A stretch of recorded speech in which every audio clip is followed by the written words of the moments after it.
Hello everyone, ఈరోజు మీ ముందుకి ఒక లేటెస్ట్ మూవీ రివ్యూతో వచ్చాను.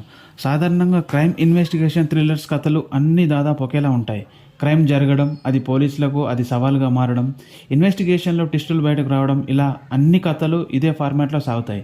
అయితే ఆ ఇన్వెస్టిగేషన్ ఎంత ఉత్కంఠంగా సాగింది, అరే ఇదేం ట్విస్ట్రా, అసలు ఊహించనే లేదే అని ప్రేక్షకుడు నోటితో అనిపిస్తే ఆ సినిమా సూపర్ హిట్ అయినట్టే. దృఢం సినిమా కూడా చివరిలో ఖచ్చితంగా మన నోట అలాంటి మాట వస్తుంది. క్లైమాక్స్లో వచ్చే ట్విస్ట్ని అస్సలు ఊహించలేదు. చివరిలో కొత్త క్రైమ్ ఇన్వెస్టిగేషన్ థ్రిల్లర్ చూస్తున్నామనే ఫీలింగ్ ఖచ్చితంగా కలుగుతుంది. సినిమా ప్రారంభం సన్నివేశాలు రొటీన్గానే ఉంటాయి.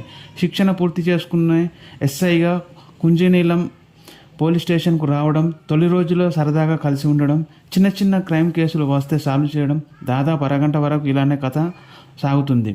ఎప్పుడైతే మొదటి శవం బయటపడుతుందో అప్పటి నుంచే అసలు కథ ప్రారంభమవుతుంది. కుజినీలం పోలీస్ స్టేషన్ పరిధిలో పెద్దగా క్రైమ్ అనేది జరగదు.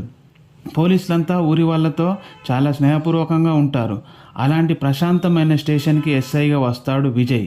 శిక్షణ పూర్తి చేసిన తర్వాత ఎస్ఐగా తొలిసారి బాధ్యతలు చేపట్టిన ప్రాంతం ప్రశాంతంగా ఉండడంతో అతడికి ఎంతో సంతోషంగా ఉంటుంది.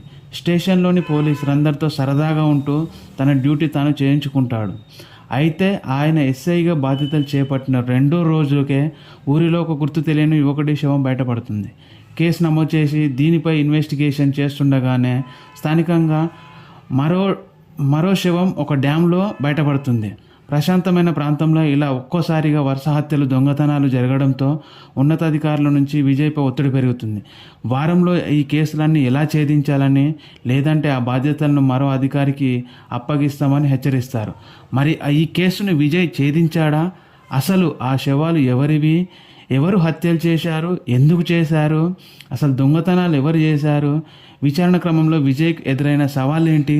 చివరికి హంతకులు ఎలా పట్టుకున్నాడు అనేదే మిగతా కథ. Thank you so much.